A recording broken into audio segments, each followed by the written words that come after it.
82 not yet recovered Chibok girls from a ravaged northeast sub-region. Mr. Speaker, because of paucity of time, I will equally expedite by relying on the submission of Sada Soli Jibia on the provision of Section 141, subsection 1, that contradicts the provision that stand the supremacy of the Nigerian Constitution. Secondly, Mr. Speaker, honorable colleagues, we are all aware that essence and the purpose of every government is the welfare of its citizens. And whenever this welfare is not fairly or evenly distributed, that is going to cause chaos and is going to defeat the purpose of which government is established. I'm going to speak on clause 77 of the bill as submitted by the executive, which stipulates the vertical distribution to be 10% to the federal government, 55% to the state government, and 35% to the local government, while the horizontal distribution should be 20% based on population, 20% based on equity, and 60% based on derivation. Mr. Speaker, honorable members, governors' forums and other stakeholders have made their submission. I am a bit different from their position, particularly in the area of derivation. As earlier said, derivation is not clearly written or explained or stated whether it's a consumption derivation they mean or they mean generation derivation. 2 minutes more, please. No, I have, thank you so much for adding me 2 minutes. Now I have 3 minutes, 14 seconds. So what I'm trying to say in a nutshell is they have not stated clearly whether they mean by consumption derivation or derivation based on generation. In as much as their position is consumption derivation, I equally have a reservation on inability or failure on the FIRS to provide the required infrastructure and the technology to track consumption in each and every location of the country. Honorable Jaha, time up. You cannot give me 2 minutes and retrieve it again. Everybody is a testimony here. So what I'm trying to say in a nutshell, I still have 2 minutes, 10 seconds. What I'm trying to say in a nutshell, you are distracting me, I will add 2 minutes. What I'm trying to say in a nutshell, there must be clear definition of derivation as far as the governance forum position is concerned. If they don't have the technology to track consumption, and they mean the 30% is derivation based on generation, where the 30% of the VAT collected is going to be released to the areas where these companies are headquartered, I have a reservation. That is another thing. Secondly, on the issue of increasing the VAT, we are all on the same page that VAT should not be increased. But let us use the advantage in this reform to increase collection efficiency from 20% to at least 70% as is obtained in other African countries of the world. Absolutely. Lastly, I want to use this opportunity to correct the impression that minimum wage earners are not going to be taxed because their income is not up to 800,000. By my calculation and a simple arithmetic, my calculation is 70,000 naira being a minimum wage times 12 months is 840,000. In other words, that particular threshold should be increased to either 900,000 or something above that. Lastly, okay, it's corrected. Then lastly, on the issue of family income tax. Bawo, please. Yes, I will conclude. He was the one that gave me additional 2 minutes. I'm trying to exercise my right. This is the last one. What I'm trying to say in a nutshell is the family income tax should be clearly defined and identify what are taxable as far as family income is concerned. And the inheritance clause must be clearly written for every Nigerian to see that inheritance should not, at whatever level of influence, be part and parcel of taxes to be deducted when and wherever the need arises. I thank you very much for listening. I thank the leadership for taking a diplomatic approach to solve this problem. And we are in support of this bill to pass the second reading so that during the public hearing, each and every stakeholder will be allowed to put in their best. Thank you. Thank you. Representing GBI Kaita Federal Constituency, Mr. Speaker, I'm from Katsina State. Mr. Speaker,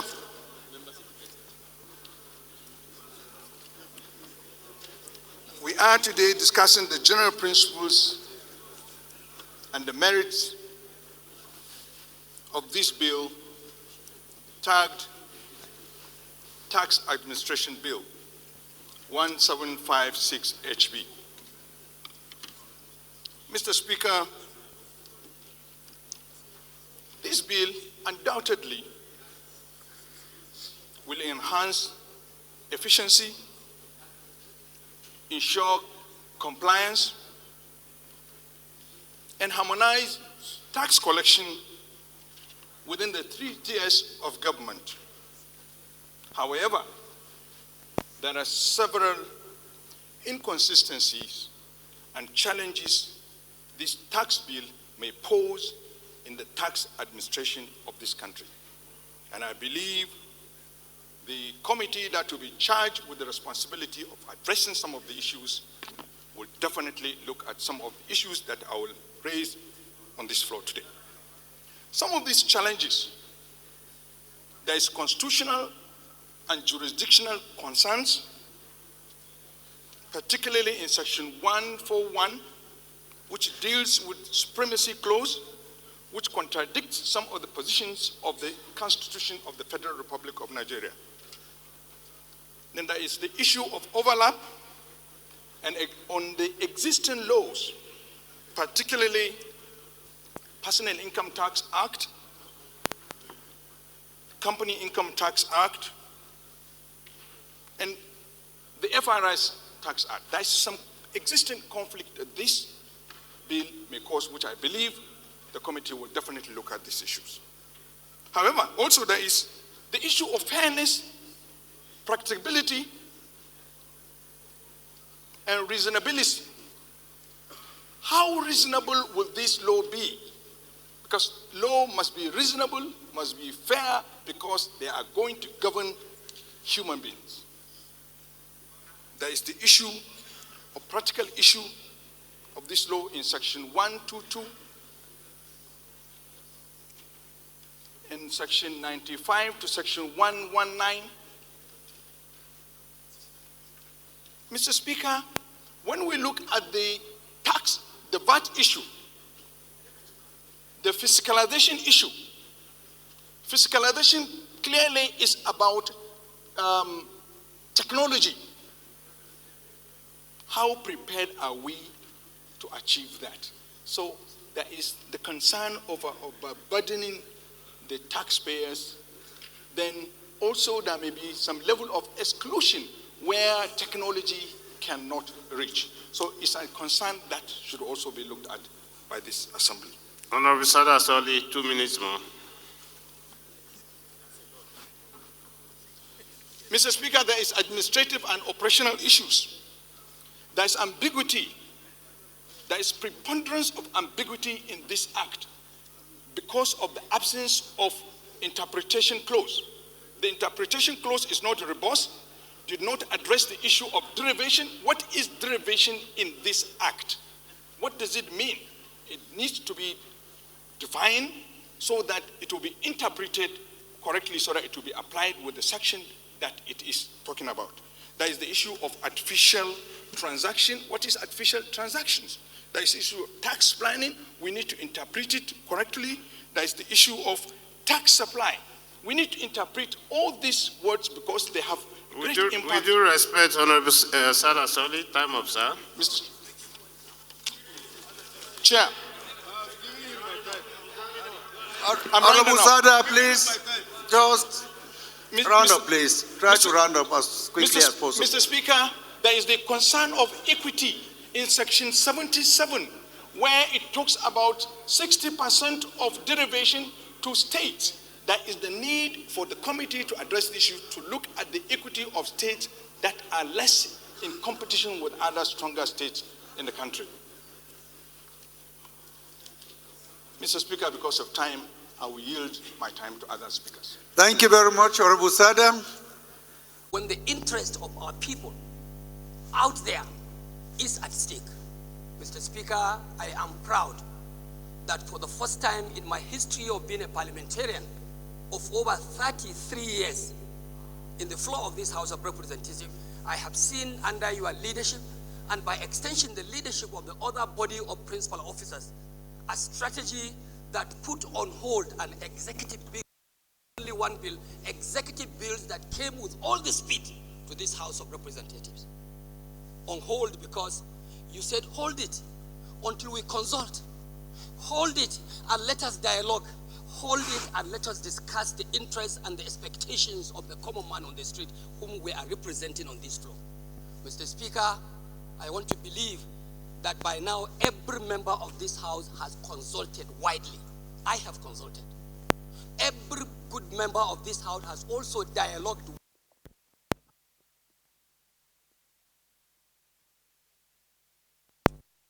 pieces of legislation with an informed mind, and definitely with a mind of committing to the expectations of my people. I believe, based on these consultations, Mr. Speaker, and dialogue, the members of the House of Representatives today, individually and collectively, are able now to differentiate and identify the bathwater and the baby. Mr. Speaker, honorable members, today, I believe we are all informed. We can be able to differentiate between the chips and the rice. And so also in your wisdom, Mr. Speaker, and the wisdom of the leadership, the first time you are coming up with a strategy that came up with a special committee, a reviewed committee to go into the business of this legislation so that each and every state will have a representation on the finance committee that has the statutory duties to actually conduct the public hearing. Members of the caucuses that are providing shock absorption policy and administration here are also members of this adjusted committee, a large committee. It is all with a view to ensuring that what the people expect from us is what will be embedded in this legislation at the end of the day. This, of course, would not have been possible, Mr. Speaker, if the executive arm of government, led by the President of the Federal Republic of Nigeria, distinguished Senator Bola Ahmed Tinubu, had also not graciously allowed us to practice democracy in the real sense. I salute Mr. President for allowing us to do our job in our own way. I salute Mr. President for not interfering. Dogo, 1 minute. And when he said so,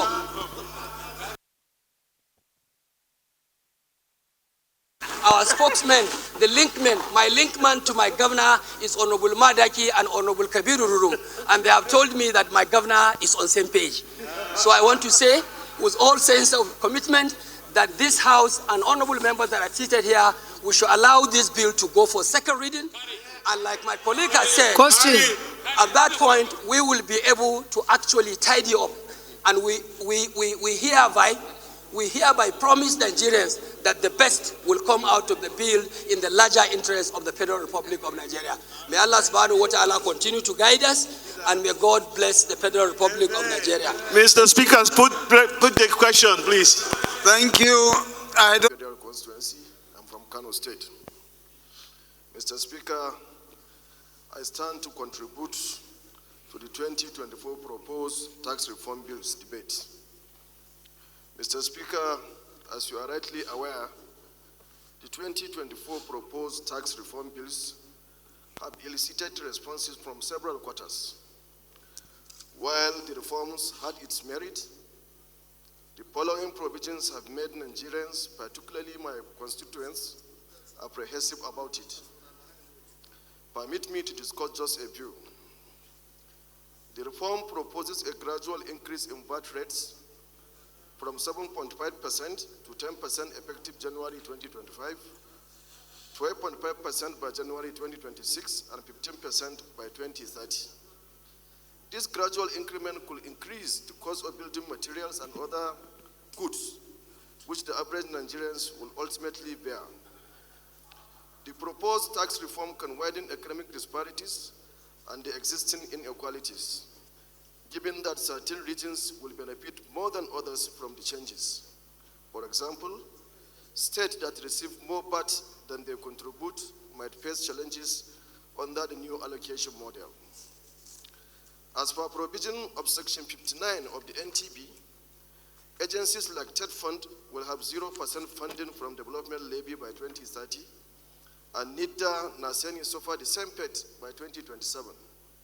Yet, there has been no explicit mention of where these agencies will get their future funding. Anything that affects the functioning of these agencies constitutes a great danger to the state of our tertiary education, information technology, science and technology, and innovation in Nigeria. The bills propose granting the president sweeping discretionary powers, which have often been abused and may not be helpful for the country's health.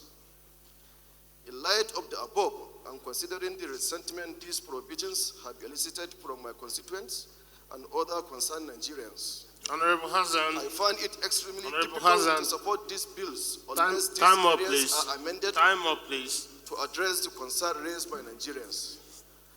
Honorable Mr. Speaker, I so submit. Thank you, my brother. The next to